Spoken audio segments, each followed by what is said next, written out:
Hey, it's really early in the morning. Um, I've been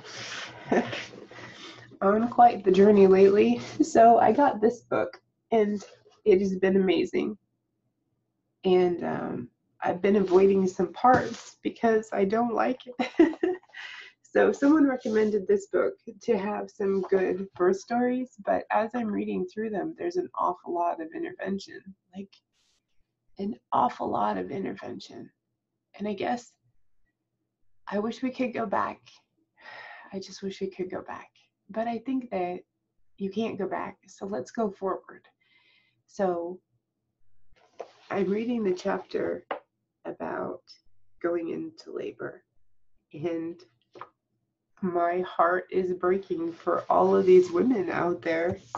I know my story is not one in a million. My story is a very, very common story. And that makes me so very sad. In an attempt to prevent a few, they damage the masses. And I can't even tell you how many times I've shared my story, and they will say, and it will be responded with, but you have your baby, but you can be. I think of a friend of mine, she worked at Dollar General, and she was held at gunpoint. She quit her job, and she suffered, I don't know, what's that called, where you relive it, that thing, it's got letters. But she's alive, but that doesn't make it better. Yes, she's alive, and yes, that's wonderful, and yes, I have my children, and yes, that's wonderful, but that doesn't negate from all of the wrong things that happened along the way. When medical procedures are done to you without your permission, that's not okay. I don't care if the end result is that you are both alive. Yay! Thank God for them that you were, because if there was an inquiry, then that would be in big trouble. And if it doesn't feel right and you don't feel that you have a voice, that's not okay either, even if the end result is okay. And I think the part that just kills me is that the only reason why I required a cesarean with Ben was because of just this cluster crap. I don't know how to say it without swearing, but the hospital had an 86% cesarean rate. I had no clue. The doctor did medical procedures without my permission, which I didn't know what was happening. And then you can't go back, and then they just left us and they threatened us. And when I read through my medical records, they don't put any of that in there. It was in a very different, my medical records, the official ones, are not what happened. And that's not okay either, And then for the second one, I guess what I'm saying is, oh, yeah, that was the worst part, was that I had convinced myself that I was broken, that if it wasn't for these doctors, that I never would have had these children. And that was, honestly, this was the thing that got me through with Ben. I didn't know what postpartum depression was, so I didn't know what I was going through. Sorry.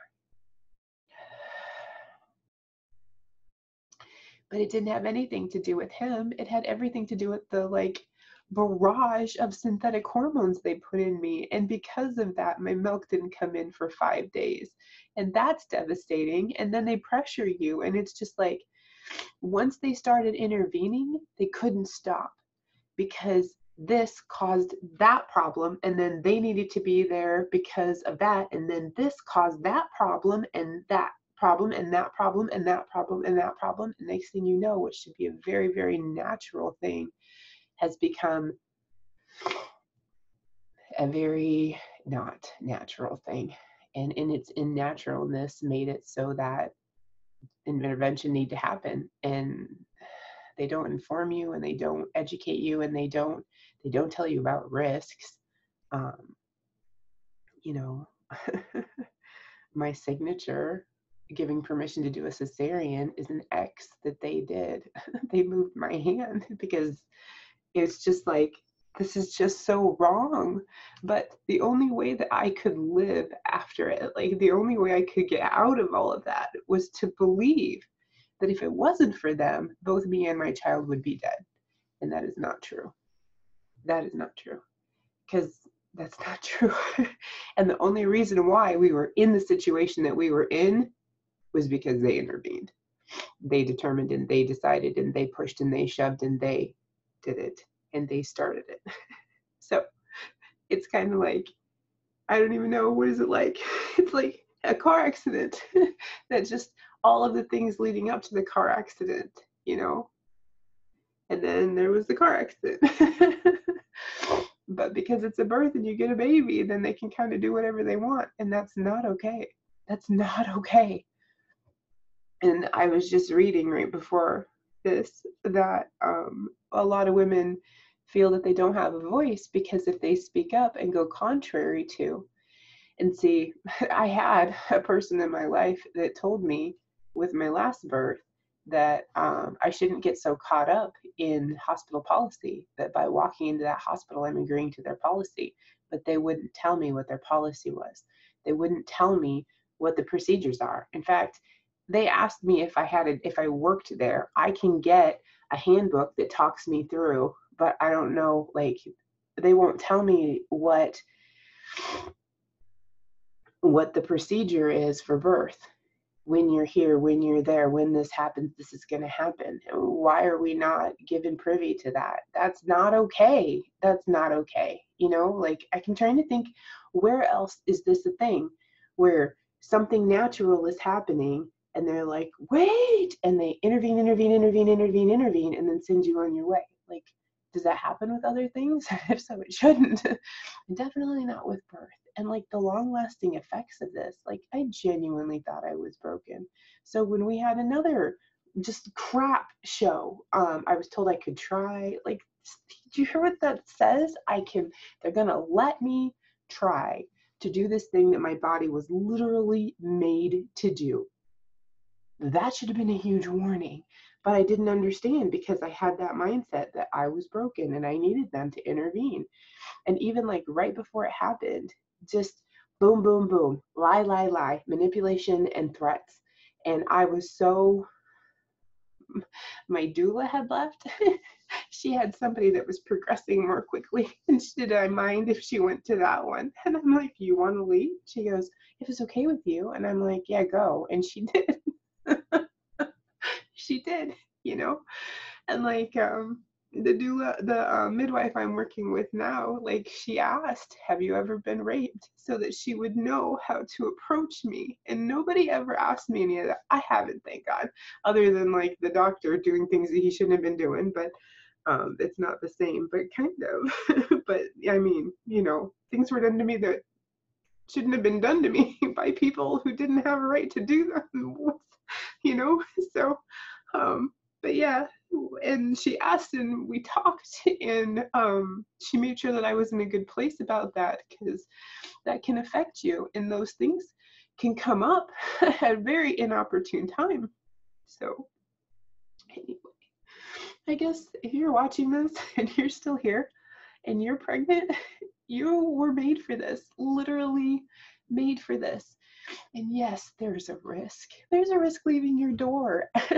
I mean, do you load up in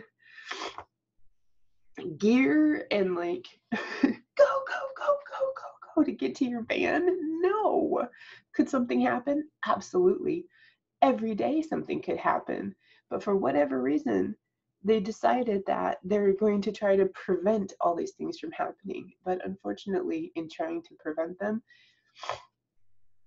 they're causing more problems. They're causing big problems, big harmful problems. And they don't talk about it. They don't talk about it. You want to talk percentages? That's kind of crap. I mean, I know, whatever. People really, really like numbers for some reason, but they're not real. Because when it happens to you, it happened to you 100% of the time. And when it didn't happen to you, it didn't happen to you. And then the other thing, like this last midwife, not the one I have now, but the one before, like I thought she was really good. She said a lot of the right things, but then she said, since you're 41, your chance of stillbirth doubles. And I'm like, we just talked about how you shouldn't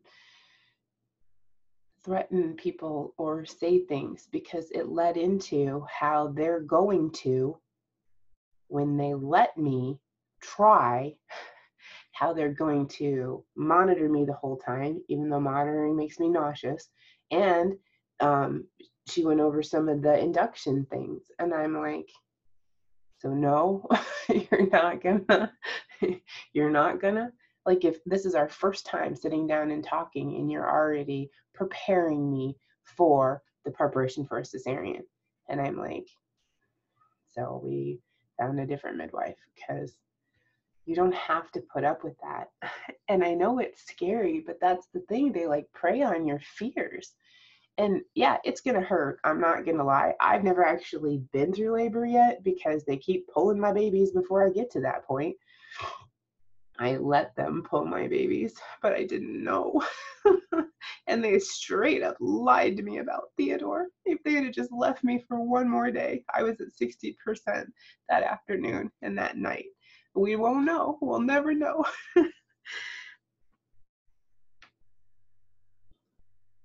And I don't think that I think they genuinely believe that they're helping. I do. But they make decisions for you about your body. And that's not okay. That's not okay. So I guess I don't know. I wish somebody had just talked to me. And I honestly wished that I hadn't just tossed my responsibility onto somebody else. I wish I would have taken a little bit more responsibility about my body and how it worked and how it was made to work. And it's okay. I have a human being that is being built inside of me that needs out. And that's the part that everybody focuses on. You know, they make you pee on that thing to check for a UTI and gestational diabetes, ketones for gestational diabetes, sugar for gestational diabetes, bacteria, whatever, for strep B and for the UTI. And it's like, why aren't we educating women about how to keep their bodies healthy? I know I've got a sinus infection right now, but like, I am aware of it and I am doing the necessary steps to keep my body healthy. But you know what? Nobody gets out alive, and everybody has things happen to them. So I don't care if you do homeopathy or oils or prayer or whatever to keep yourself healthy, but as long as you're pursuing those things anyway. And they don't talk about the emotional part of it, because when you've been through a trauma and you're put back in that traumatic situation, you're going to have to expect a flare up of some kind. And if you don't allow for it and you don't make room for it, things are not going to go well. So yeah, I'm not broken. You're not broken. And if they did something that they shouldn't have done, I mean, it's not right, but I don't know what to do about it other than to not be silent and to speak up, because I just don't think we have a voice. And like, they threatened me too. They're like, you take this. Like, we didn't do sugar. I had no sugar. I'm a bigger girl. Okay. So this doctor was like, you don't have any sugar. And I'm like, no, ma'am. And she goes, bread's a sugar. And I'm like, I don't eat bread. And she's like, rice is a sugar. Pasta's a sugar. I'm like, I don't eat rice or pasta. And I actually do eat some, but we eat red lentil pasta and we eat all this stuff. And it was just like, she pretty much called me a freaking liar because she couldn't understand how someone could be my size and not be a sugar addict, you know, like, and it was just like, what? Like, what does this have to do with anything? I didn't want to do the gestational diabetes test because I didn't want to put all that sugar in my body when I'd worked so damn hard to get all of that sugar out of my body. And she was 100% non-sympathetic or understanding. And it's like, this isn't the only way. And as a professional, you should probably like make sure that you're meeting the needs of everyone or offering something that isn't going to cause your body to go into an insulin shock potentially. You know, it's like, what? So yeah, just yeah. And I'm so surprised too. A lot of people, at least people in my life, are like, What do you care? Just drink the stuff and take the stupid test. And I'm like, no, why are we allowing for them to dictate what happens to our bodies? That's not okay. That's not okay. They don't talk to me about what my lifestyle is. They don't talk to me about what my eating style and nutrition is. And they just determine that I have to do all of these things. And I'm a nerd. I research stuff. I don't think that the vitamin K shot is worth it. It's not worth it. The risk versus the reward. We don't have any blood clotting disorders in my family on either side. So the risk of it versus the benefit, like I get why it's necessary in some cases, but just doing it to everybody, it causes more problems than good if you want to look at the percents, but they don't talk about it. Oh, and the midwife, she's like, now that you're 41, we have to do all of these things because your chances of having a stillborn double now that you're 41. I'm like, oh, if I'd have gotten pregnant 3 months earlier. Anyway. But the reason is because your circulatory system just starts to degrade a little bit, and your ability to transfer oxygen can reduce because you're putting all of this extra strain, because your body's amazing. It'll half again your circulatory system. So if you're not properly maintaining it with, sleep, water, food, but there's other things you can do, like exercise. 30 minutes of exercise, keeping your cardiovascular system strong, helps with oxygen transfer. Deep breathing with yoga, make sure that you have enough oxygen in. But did she talk to me about any of that stuff? No, she just tells me that my chances of having a stillbirth double. And so I just looked at her and I go, what are the numbers? She goes, it goes from 3 to 8%. And I'm like, that's not math. But you have a 3 to 4% chance of having a stillbirth at any age, and a 6 to 8% chance of having a stillbirth over 41. And they just lump everybody together. So, and like this midwife, I love her. She's amazing. But she was like, you seem to have it together. If it doesn't matter what your age is if you're taking care of yourself. You're taking care of yourself emotionally and physically and mentally and everythingly, spiritually. You're doing everything you can to have a good pregnancy and to bring this life into the world and to, just be the best version of yourself. Now, if I was 25 years old, but I woke up every morning and had a Coke and a cigarette, then she'd be concerned, because it doesn't matter your age. What's important is how well you're taking care of yourself. This is important to me, this life is going to do something amazing that only it can, and that I take that seriously.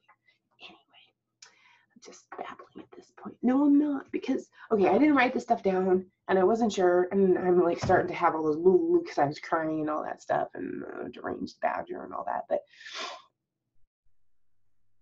your body, as a woman, was made to produce life. I'm not even getting all the political BS that's out there. When God gave you a uterus, he did it with the knowledge that you could potentially carry and grow a human being. And that's amazing. That's beyond amazing. That's miraculous.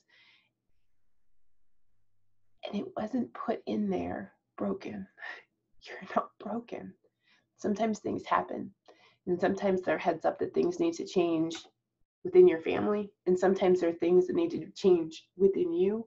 I mean, I understand we were diagnosed with secondary infertility, but what I didn't know ever was like there's a form of endometriosis that doesn't have like the standard endometriosis, like there's endometriosis and that's all they ever talk about, but then there's all of this too. I don't have fibroids, but I had secondary infertility. I grew bigger, like I get the facial hair, not as bad as like, some, but I got it earlier than most. So it was like I had all of these signs, but I didn't know what they meant.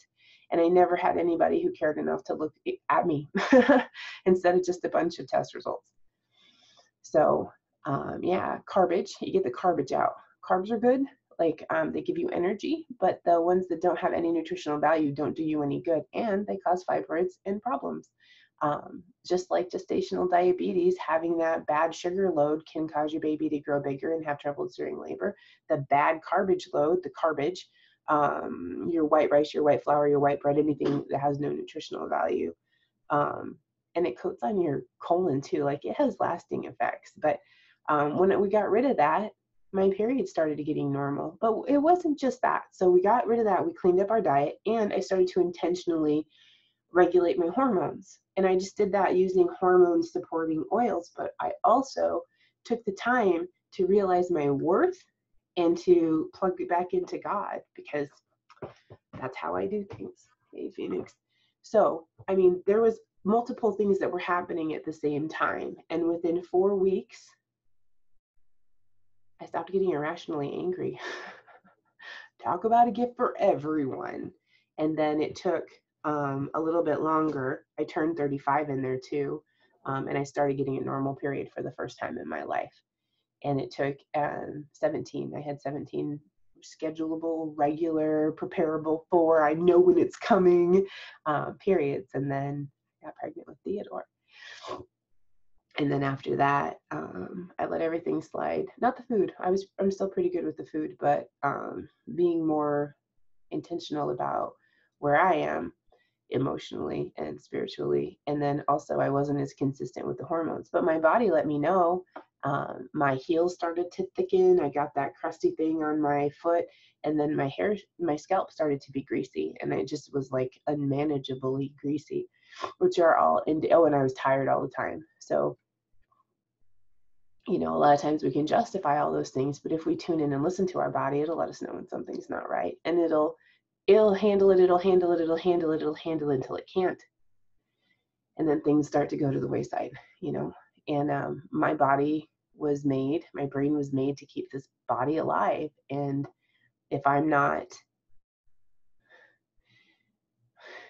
it's more important that this body stays alive than to produce another one, which makes perfect sense. But I've never, ever, ever heard anybody say it that way, ever. And it's like, oh, that does make sense, Oh, yeah, that does make sense. So I gave my body the tools that it needed to prepare and fix things that were not right. And the thing is, it wasn't just I gave it what it needed. I took away the things that it didn't need. Like, it didn't need to think that it was broken, and it didn't need to think that it was worthless, and it didn't need to think all of those things. And taking that stuff out changed a lot. Turns out I actually carry emotional weight. And once I work through those things, boom, I'll lose like 10 pounds overnight, having worked through a deep-seated emotional problem. And it won't come back. It'll stay off. So, like, why didn't anybody say that? I am happier, I'm nicer, and I'm skinnier. I would have done more emotional work decades ago had I known that could have been a result. They don't talk about it. Anyway, now I'm all over the place. So this is what talking with Lori is like, just in case you ever wondered. I don't know if I'll put this up, but now I've kind of said that on everyone that goes up. So anyway, I love you. You are not broken. I do feel like I need to say something about the men. I didn't realize, like, as traumatic as it was for me, I did not realize how traumatic it was for my husband until we got pregnant this third time. I cried a lot because I just needed him to believe that I wasn't broken too.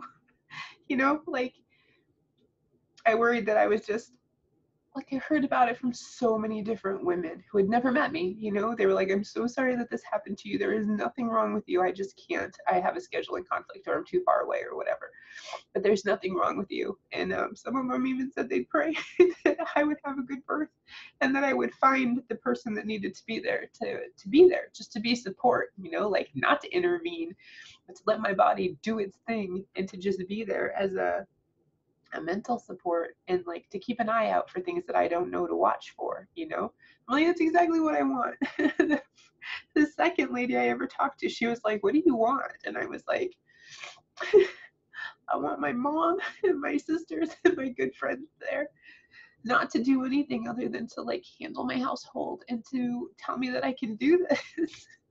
But I don't have anyone like that in my life. I don't have anyone like that in my life. And I just don't know that they would be there for it. But I know my mom and my sisters are not comfortable with any of that. So shoot, my son's not even super thrilled about it. But spouse. as hard as it was for me to go through all of those things, I forget that he had to watch me. And I watched my dad die of pancreatic cancer, and I'm watching my mom struggle with her metastasized breast cancer. And I know, like the observer, it's hard. It's like I call and I'll just chat with her, and we won't talk about anything she doesn't want to talk about. And then I get off the phone and I realize, like, there's like this,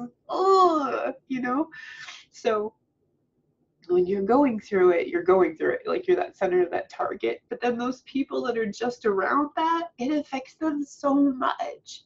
So he had fears, and it's not that he ever thought I was broken, but I believed he did. So we had to have that talk, where I was like, I just need to know that you're going to be there. I need to know that you're not just going to insist that I go to the hospital at the first sign of pain. Like, go watch some births, some natural births, or read about it or whatever, so that you understand that there is going to be pain and I am going to hurt, but it's going to be short-term and short-lived, and because I'm pushing a human being out of my body that I was made to. And he's like, I always knew you could. And see, like, just because this is how I was looking at it, it was never how he was looking at it until we had that conversation. I just assumed that he was against me, honestly, but he wasn't. He's always been on my side. He's pretty amazing. And yeah, he's scared. He's scared because the doctor said some pretty awful stuff. Like, one doctor told me that your uterus could just blow at any point. And I go, so I'm sitting there watching TV, and she goes, yep. And I'm like, we're done. And then Eric talked me down. But, like, you shouldn't have to be in those hostile environments. You shouldn't have to be in those things. Oh, and I'm all over the place. So what I'm saying is about the spouse thing is that you're in this together. So make sure that you're talking and that you are on the same page and that you understand. And life is compromise. It is about compromise. But you also need to pick your battles. And there's some things that you should never compromise on. And one of those is you feeling safe. Period. So if you don't feel safe with your doctor, go find another one. And then people are like, well, what about insurance? Well, who cares? Seriously, who cares? Seriously, if I could have undone all of that, well, you can't. I don't have a time machine and I can't go back, but I can move forward and I can use this for good, and I can speak up. So, and there's one lady, her husband can't handle birth. So she called a friend of hers and said, I know you've been through this. Can you just come sit with me? Like, kind of replace my husband, be my birth partner, because he's just going to pass out the first sign of, like, anything. And he did.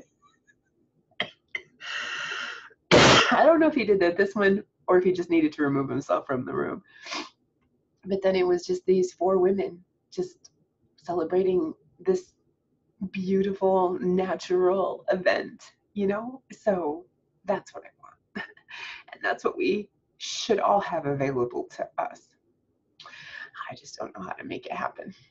So I'll do it for me first, and then I'll figure out how to make it happen for everybody else. I guess the first step is to take responsibility and to understand that you are amazing. You are beautifully and wonderfully made, and you were literally designed to do this.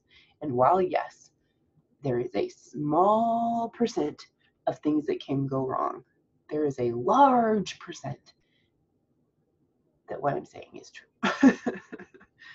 Oh. Anyway, this must be super long if he's up. So you're beautifully and wonderfully made.